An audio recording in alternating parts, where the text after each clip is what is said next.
January 1945. Morning light filtered through a thin haze over a remote POW camp in northern Germany. The air carried a metallic tang, mixed with smoke from distant artillery and the damp scent of worn earth. Inside the barbed wire enclosures, rows of German female prisoners shuffled quietly, their faces pale, eyes hollow from months of hunger and fear. A sudden sound pierced the stillness, rhythmic footsteps echoing on packed ground. The prisoners turned, and their eyes widened in disbelief. Through the mist, they saw a formation of American women soldiers, rifles slung over their shoulders, marching with precision, confidence, and unshakable authority. Their uniforms, neat and functional, stood in stark contrast to the worn, tattered clothing of the captives. Shock painted every face. Women who had spent years under male dominance and war now witnessed a reality they could scarcely imagine. Female warriors, armed, disciplined, and free. The prisoners' hearts raced with a mixture of fear, awe, and an unfamiliar hope. By early 1945, the tide of World War II had shifted irreversibly. The Allies, after months of grueling campaigns across Europe, were pressing into the heart of Nazi Germany. The Western Front was a scene of relentless movement. Armored columns cutting through shattered towns, infantry trudging through mud and rubble, and aircraft patrolling the skies, seeking any signs of resistance. Within this chaos, POW camps dotted the German countryside, holding thousands of prisoners, including women who had been captured during earlier operations or rounded up for forced labor. These camps were stark, controlled spaces. Barbed wire coils framed barracks, watchtowers loomed over every corner, and armed guards patrolled relentlessly. German female prisoners lived under strict routines, long hours of menial labor, limited rations, and the constant presence of fear. Illness was common, and the psychological strain of isolation and uncertainty weighed heavily. Many of these women had once led ordinary lives, teachers, clerks, mothers, now reduced to mere numbers in a sprawling wartime system. Meanwhile, the Allied forces were evolving rapidly to meet the demands of modern warfare. The United States Army had increasingly recognized the contributions women could make beyond traditional nursing or clerical roles. The Women's Army Corps, WWAC, established in 1942, had trained thousands of women in a variety of essential military functions, including communications, logistics, intelligence, and even armed defense. While most WAC members were stationed behind the lines, their presence in proximity to the front was no longer unusual. The inclusion of women in roles that carried rifles, pistols, and responsibilities for camp security or convoy protection was a deliberate, calculated decision. Military leadership understood that these women could perform with precision and discipline, often under conditions that tested endurance and courage. They were trained rigorously, learning not only how to handle weapons, but also how to maintain composure in high-pressure situations. The image of women, armed and professional, represented a strategic shift in the perception of combat roles within the American military system. Across the Western Front, Allied forces were advancing through areas where German morale had begun to crumble. The news of approaching American columns spread quickly among prisoners. Rumors of female soldiers reached the camps, though many dismissed them as exaggerations. German soldiers, conditioned by traditional gender roles, were themselves unprepared for what they would soon witness. Women who could fight, who could command respect, and who were capable of altering the dynamics of war. Within this landscape, the POW's daily existence was a fragile balance between survival and despair. Meals were sparse, work details were exhausting, often outdoors in harsh conditions. The psychological impact of confinement was severe. Hopelessness, intertwined with fleeting moments of camaraderie among the prisoners. Each day, the women observed the routines of their captors: guards patrolling, commands shouted, punishments administered, but they also sensed cracks in authority. The weakening German war effort became visible in the guard rotations, shortages of supplies, and the occasional signs of fear among those in uniform. By January 1945, Allied operations were not only pushing into German territory, but also testing new approaches to liberation and occupation. Special units were deployed to secure POW camps quickly, minimizing chaos and ensuring orderly release of prisoners. Women soldiers, trained in both armed defense and humanitarian procedures, became an integral part of this effort. Their presence was not merely symbolic, it was operational. They handled logistics, oversaw security perimeters, and even interacted directly with prisoners during the liberation process, demonstrating efficiency and authority that stunned those who had endured months of captivity. For the German female prisoners, the first sight of these armed women would be a moment of profound dissonance. Years of indoctrination about gender roles and the expected behavior of women in society collided with a reality they could hardly process. These soldiers, disciplined and armed, challenged assumptions that had long dictated the prisoners' understanding of power and hierarchy. In that fleeting moment, as American women approached in formation, the prisoners were confronted with a vision of autonomy and strength that defied the limits imposed by captivity. The convergence of these elements, strategic Allied advances, the evolving role of women in the military, and the fragile conditions of POW camps, set the stage for an encounter that would leave an indelible mark on those involved.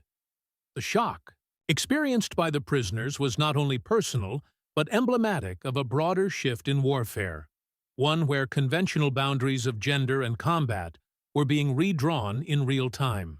As the first weeks of 1945 progressed, the Allied advance across Germany accelerated. Armored divisions cut through towns that had once been bustling centers of civilian life, leaving behind rubble and a population struggling to endure the realities of total war. Behind the front lines, POW camps, often situated near railway lines or industrial facilities, faced increasing instability. Supplies were scarce, guard morale was deteriorating, and rumors of approaching liberation spread like wildfire among prisoners. In many camps, women prisoners formed a fragile community of survival. They shared scant rations, improvised blankets, and whatever news could be gleaned from whispers and letters smuggled through the barbed wire. Their daily existence was regimented, dictated by roll calls, forced labor assignments, and the constant watch of armed guards. Despite the hardships, these women maintained a sense of identity and resilience that would become crucial when the moment of liberation arrived. Meanwhile, the role of American women in the war effort had expanded significantly. The Women's Army Corps, WAC, had evolved from a support organization into a vital operational force. Women trained in weapons handling, field communications, and security tasks were increasingly deployed to areas close to or within contested zones. They were no longer confined to office spaces or hospital wards.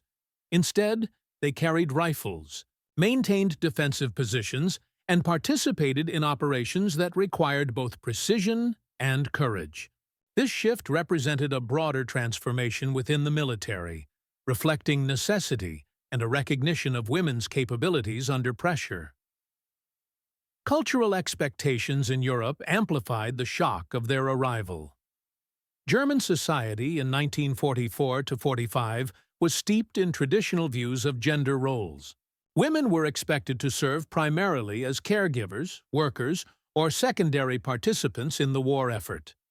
The sudden appearance of armed, organized, and confident American women challenged deeply ingrained assumptions. Prisoners who had internalized these norms faced a cognitive dissonance that made the first encounters particularly striking. The path to this moment was paved by the meticulous planning of Allied operations. Intelligence officers mapped out POW camp locations and conditions, while logistical units prepared for the rapid movement of troops, supplies, and medical personnel. Within this framework, WAC units were briefed on how to handle liberated prisoners, protocols for registration, medical evaluation, and immediate sustenance. These women were trained to assert authority while demonstrating care, a dual role designed to both secure order and offer reassurance to prisoners who had endured prolonged captivity. When American forces approached a camp, the tension among the prisoners grew palpable. From behind barbed wire, the women observed distant troop movements, sometimes mistaking standard infantry for specialized units. As Allied columns entered the perimeter, it became clear that some soldiers were female, armed, and in full military formation. The sight defied years of expectation and control. The prisoners' initial disbelief gave way to careful observation. Posture, uniform, and weapon handling confirmed that these were not symbolic figures. They were fully operational combatants. The presence of women in these operational roles had tangible consequences for both prisoners and guards.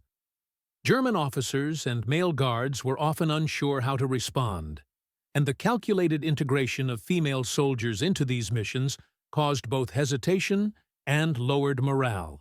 For prisoners, the image of armed women represented both liberation and a psychological pivot.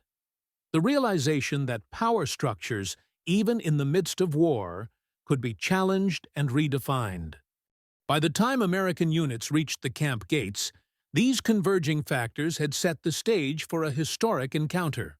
Years of deprivation, fear, and isolation prepared the prisoners to experience an emotional intensity that few could have imagined.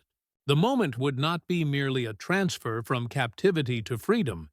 It would be a confrontation with the unexpected, a recalibration of what was possible in human resilience, and a testament to the transformative role of women in a conflict traditionally dominated by men.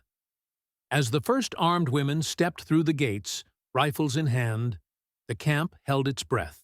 The prisoners' anticipation, the guards' uncertainty, and the meticulous planning of the Allies converged into a singular, cinematic moment. The stage was set for a series of perspectives that would illuminate not only the tactical significance of this operation, but the human, technological, and moral dimensions of women's presence in combat. For the German female prisoners, the first sight of armed American women was disorienting. Years of indoctrination had conditioned them to view the war through the lens of male authority. Soldiers were men, leaders were men, and combat was a masculine domain. To see women in uniform, carrying rifles with confidence and precision, shattered these expectations instantly. Some covered their mouths in disbelief. Others froze, unable to reconcile the authority before them with the preconceptions ingrained over a lifetime. The shock was not merely visual, it was emotional. Fear mixed with awe, and an unfamiliar sense of hope began to surface. Liberation was imminent, but the appearance of women soldiers added a dimension of psychological complexity. Here was a force that combined the discipline of the military with an unexpected assertion of female agency, and it left prisoners grappling with emotions they had suppressed for months. The decision to integrate women into armed operational roles was rooted in strategic foresight. Senior American officers recognized the potential of WAC units to perform specialized duties near or within liberated zones. Leaders understood that these women could enforce security, manage prisoner interactions, and maintain order while projecting an image of competence and authority. Their presence was carefully orchestrated, with clear chains of command and operational objectives. The leadership's willingness to deploy women in such roles reflected both necessity and progressive thinking.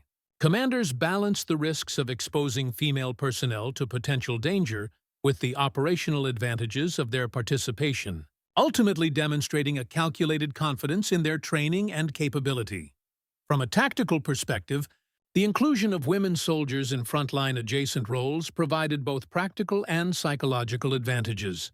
Women were trained in perimeter security, weapons handling, and camp management, ensuring that liberated POWs could be secured efficiently while minimizing the risk of disorder or escape attempts. Their visibility also disrupted the expectations of German guards, who were unaccustomed to female combatants. This tactical surprise created hesitation and confusion among enemy forces, facilitating smoother operations for the Allies. The presence of women alongside male soldiers reinforced unit cohesion, demonstrating versatility in deployment strategies that extended beyond conventional battlefield roles.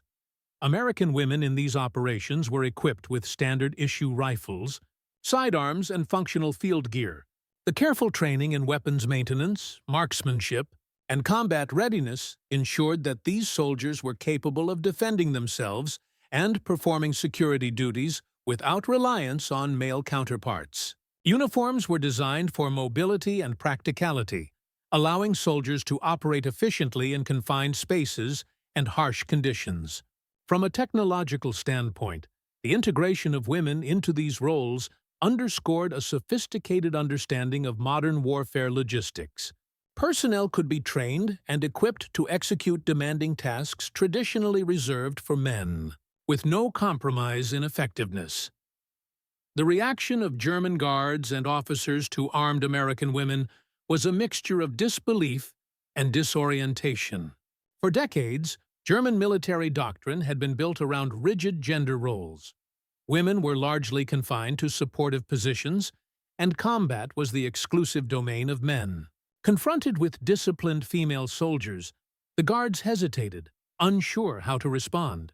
This momentary indecision disrupted command structures, creating openings for Allied forces to assert control quickly and efficiently. The psychological impact on enemy morale was profound. Not only had the advancing army reached their positions, but the unexpected composition of its ranks undermined the predictable power hierarchy the Germans relied upon. The encounter also carried deep moral and societal significance. For the prisoners, the presence of armed women challenged long-standing perceptions of what women could achieve in extreme circumstances. It offered a new model of strength, independence, and competence, illustrating that courage was not confined to men. For the Allies, it reinforced the evolving understanding that total war demanded contributions from every capable individual, regardless of gender. The event became a subtle but powerful statement on the shifting dynamics of society in wartime. Gender norms, authority structures, and expectations of agency were all in flux, reshaped by necessity and by the courage of those who defied traditional roles. Beyond immediate shock, the psychological effect on prisoners was layered and enduring. Women who had endured months, sometimes years, of captivity faced an intense emotional confrontation. Liberation, authority, and female empowerment arrived simultaneously. This forced a reevaluation of personal and collective identity. Many prisoners later recalled feeling simultaneously intimidated, inspired, and awed.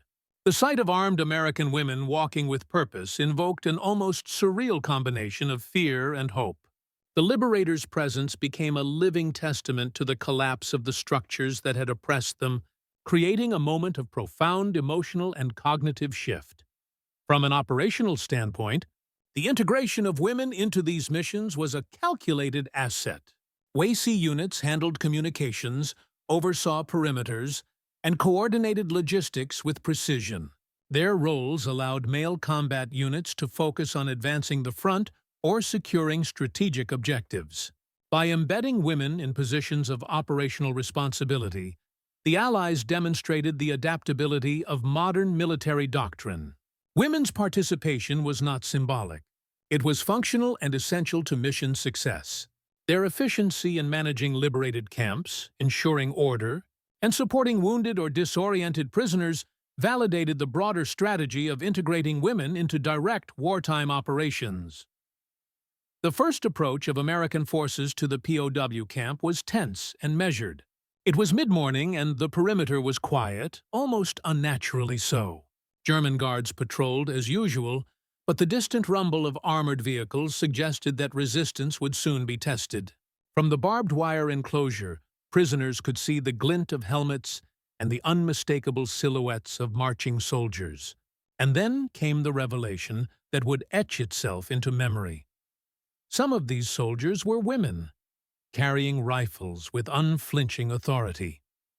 The camp fell into a hushed stillness. Prisoners craned their necks, hearts pounding, unsure if they were witnessing reality or a surreal apparition. For months, they had endured fear, deprivation, and strict confinement. Now, the authority figure standing before them defied every expectation. A woman, armed and disciplined, yet composed and professional. The juxtaposition was stark. These were not symbolic representatives or administrative personnel. They were trained soldiers, fully capable of enforcing order, and their very presence shifted the dynamics of power within the camp. Commanders moved swiftly, coordinating the positioning of men and women alike. Women soldiers were deployed to key points along the perimeter, while others advanced to the central compound, tasked with registering prisoners and assessing immediate needs. The operation was choreographed with precision, every movement synchronized to minimize confusion and prevent panic. Yet despite the meticulous planning, the human element remained unpredictable. Prisoners watched cautiously, unsure whether to step forward, retreat, or remain frozen in place. Guards, too, were caught off guard. They hesitated as the female soldiers advanced, rifles held at the ready. Some attempted to shout commands, asserting authority, but the hesitation in their voices betrayed a lack of confidence. The appearance of armed women disrupted the psychological hierarchy, creating gaps in command that the Americans exploited with measured efficiency. Each step forward was a demonstration of both strategic skill and psychological impact. The mere presence of women soldiers, trained and armed, undermined the rigid structures that had governed the camp for years. Inside the compound, the liberation unfolded with a combination of order and controlled urgency. Prisoners were assembled in designated areas, their identities verified, their immediate needs addressed. Women soldiers led the process, guiding the captives through procedures that ensured security and minimized chaos. For many prisoners, this moment was the first they had experienced in months or years, without the constant shadow of fear. The shock of seeing women in command intensified the experience. Authority no longer conformed to previous norms, and liberation was personified in figures who embodied both discipline and empathy. As the operation progressed, American officers moved through the camp, observing and coordinating. The presence of women in operational roles allowed male units to maintain focus on broader objectives, while the WACs ensured that prisoners were attended to with efficiency and care. Communications were maintained seamlessly, with women handling radios, relaying information about the status of liberated prisoners, and coordinating medical and logistical support. This practical integration highlighted the operational value of their roles. They were indispensable, not ornamental. Every moment was punctuated by human reaction. Prisoners whispered to one another, exchanging incredulous glances. Some wept quietly, overwhelmed by relief and disbelief. Others attempted to smile, a fragile expression of hope returning after months of uncertainty. The camp, once a space of controlled oppression, had transformed into a stage where power, order, and liberation were redefined. The first steps of armed women into the central compound created a ripple of emotion, simultaneously human and historical. As the liberation continued, the presence of women soldiers imposed a rhythm on the operation. Their discipline and calm authority reassured prisoners while commanding attention from remaining guards. The tactical advantage of surprise, combined with careful planning, ensured minimal resistance and swift control over the compound. The psychological impact, shock, awe, and emerging hope, was as significant as the physical liberation itself. The first wave of prisoners began to move toward temporary housing and medical stations, guided by the WACs. These moments were simultaneously chaotic and organized, fear and relief intertwined, creating an intensity that underscored the stakes of every decision. The women soldiers' composure, weapon readiness, and operational efficiency made them central figures in this historic moment. For the prisoners, the realization sank in. The war had brought them to a threshold of freedom, and it had arrived in a form they could scarcely have imagined. The consolidation of the POW camp began immediately after the first wave of soldiers secured key positions. Women soldiers moved through the barracks, assessing conditions, directing prisoners toward designated gathering points, and ensuring that no chaos erupted. Their presence, rifles at their sides, projected authority without aggression. Each step reinforced control, yet it carried a message of reassurance. Liberation was underway, and it was organized, precise, and deliberate. Prisoners watched in awe, some whispering to one another, others unable to contain tears. Years of confinement, deprivation, and fear gave way to disbelief, slowly transforming into gratitude and hope. The guards, disoriented by the unexpected presence of women in command, showed signs of hesitation and confusion. Some attempted to assert dominance, but the combination of tactical planning and psychological pressure imposed by the armed American women left them uncertain and compliant. Authority had shifted, and the old hierarchies of the camp dissolved before the prisoners' eyes. Medical units were deployed alongside the soldiers, guided by WAC personnel trained in first aid and crisis management. Women led the intake of prisoners needing immediate care, ensuring that hunger, illness, and injury were addressed promptly. The efficiency of this process highlighted the operational importance of the female soldiers. Their dual role, armed for security yet attentive to humanitarian needs, demonstrated a capacity for both power and compassion. Reshaping perceptions of military roles in real time at the central compound, officers conducted roll calls, confirming the identities of liberated prisoners. Women soldiers maintained the perimeter, their disciplined formation creating a visible barrier between liberated captives and any lingering threats. This arrangement also allowed prisoners to process the moment. The liberation was not chaotic. It was deliberate, controlled, and humane. The careful choreography of these movements reflected extensive planning and the adaptability of the forces involved. Throughout the camp, subtle but significant shifts in behavior were observable. Prisoners who had been passive, afraid to move or speak, now followed instructions with cautious engagement. Some began sharing news of loved ones or recounting experiences of hardship. The emotional weight of the liberation, combined with the presence of authoritative women soldiers, created an atmosphere that was simultaneously tense and profoundly transformative. The camp was no longer merely a site of imprisonment. It had become a stage where resilience, courage, and humanity were on display. The guards, recognizing the futility of resistance, largely withdrew into submission. Their equipment and barracks were secured, and in many cases they were kept under watch by women soldiers. The psychological impact of being confronted by armed women, trained to lead and enforce order, had effectively neutralized threats without unnecessary violence. For the prisoners, this reversal of power was both liberating and disorienting.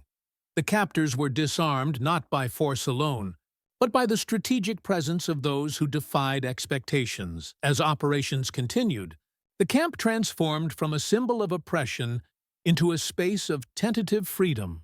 Women soldiers guided prisoners to temporary shelters, distributed essential supplies, and oversaw the organization of medical care.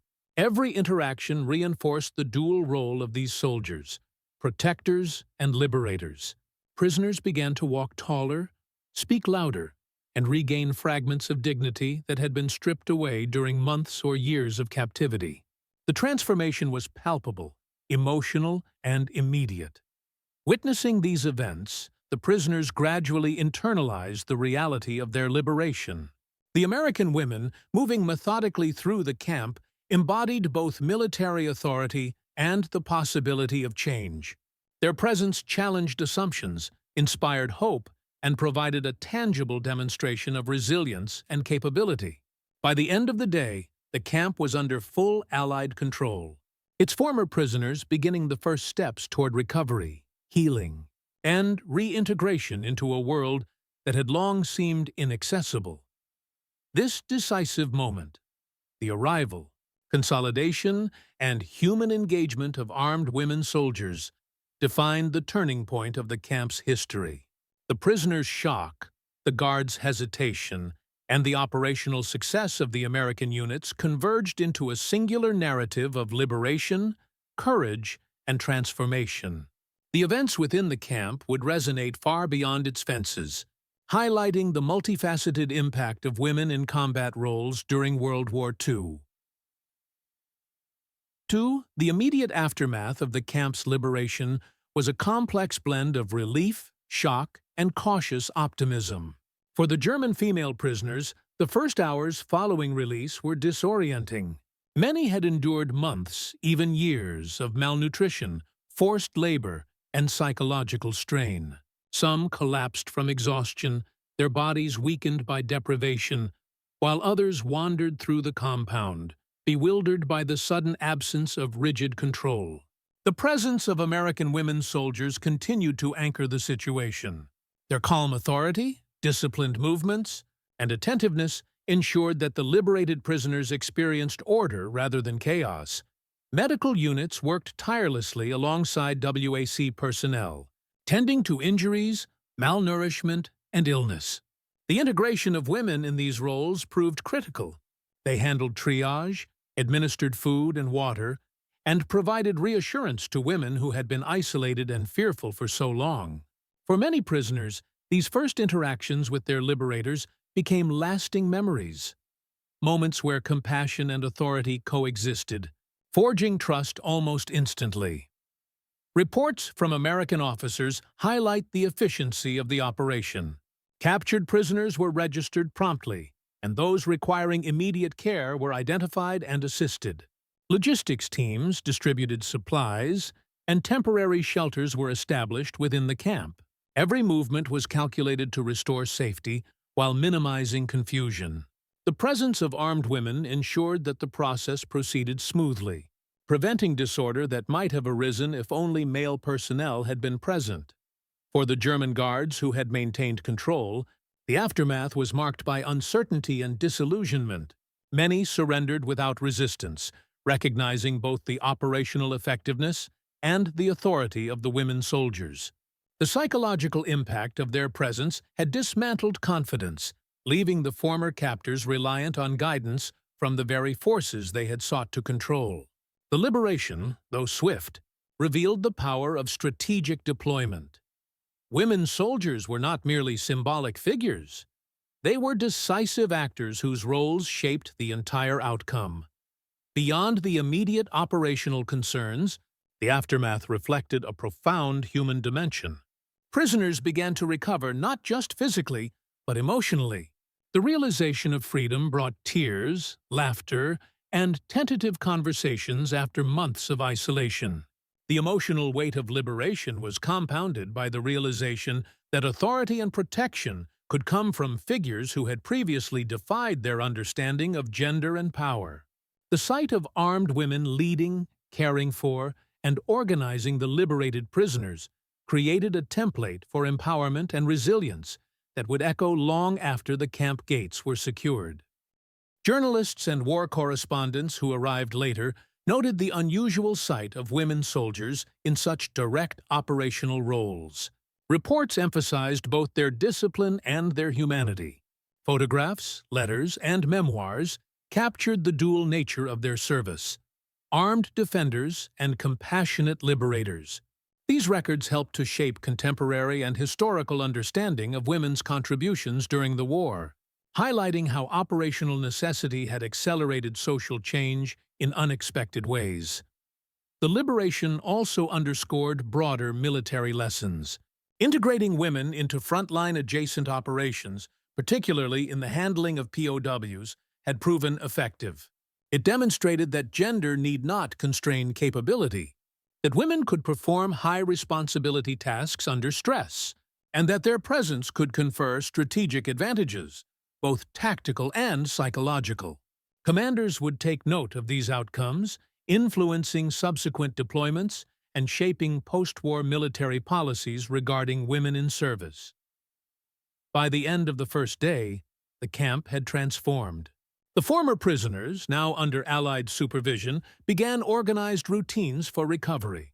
The WACI units remained a visible and stabilizing presence, guiding operations, maintaining security, and supporting medical care.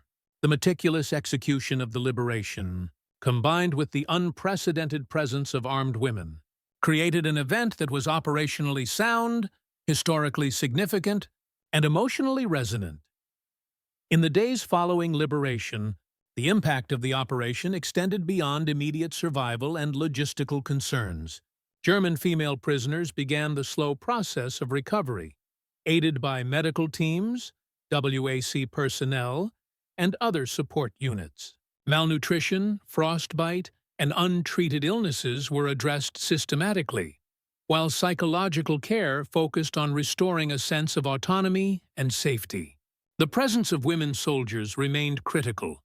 Their continued authority reassured prisoners that order was maintained, while also modeling competence, confidence, and independence. For many liberated women, the encounter with armed female soldiers became a defining memory. Memoirs and interviews collected after the war describe a mixture of shock, admiration, and emotional relief. Witnessing women in command challenged lifelong assumptions about gender and power, leaving prisoners with an indelible impression of courage and capability. Some reflected on the contrast between their previous oppression and the liberators' self-assured authority, noting the transformative psychological effect of seeing women perform roles traditionally reserved for men in the military hierarchy.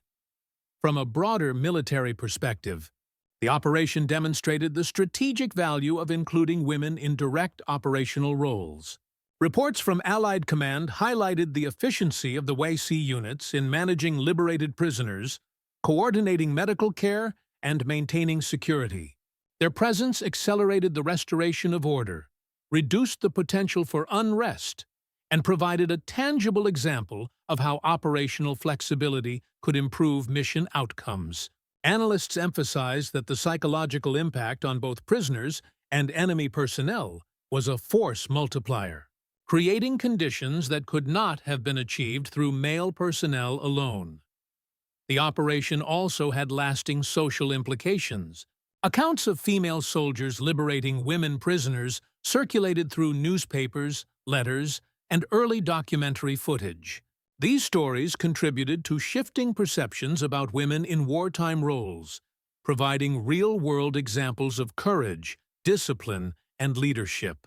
In occupied territories and later post-war societies, the event became emblematic of evolving gender norms and the expanding recognition of women's contributions to military service and societal resilience. Historically, the liberation of female POWs by armed American women highlighted both immediate and long-term consequences.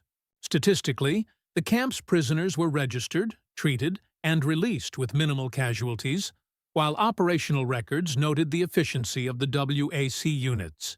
Beyond numbers, however, the cultural and psychological effects were profound. Prisoners regained autonomy, guards were neutralized without extensive combat, and the presence of armed women reshaped expectations of authority in wartime contexts. The event also reinforced the broader narrative of Allied strategy in the final months of the European War. The careful integration of women into operational roles exemplified adaptability, foresight, and progressive thinking. Military planners recognized that total war demanded contributions from every capable individual, and the success of these missions validated both the training of women soldiers and the willingness to employ them in positions of authority. The liberation became a case study in operational planning, psychological impact, and the human dimension of warfare. In personal accounts, prisoners recalled how the liberators' calm authority and professionalism left a lasting imprint. Some spoke of the confidence and discipline of women soldiers as inspirational, noting that the experience influenced their post-war perspectives on gender and leadership. Others reflected on the surreal juxtaposition of oppression and liberation, emphasizing the extraordinary role played by those who defied traditional expectations in the most extreme circumstances.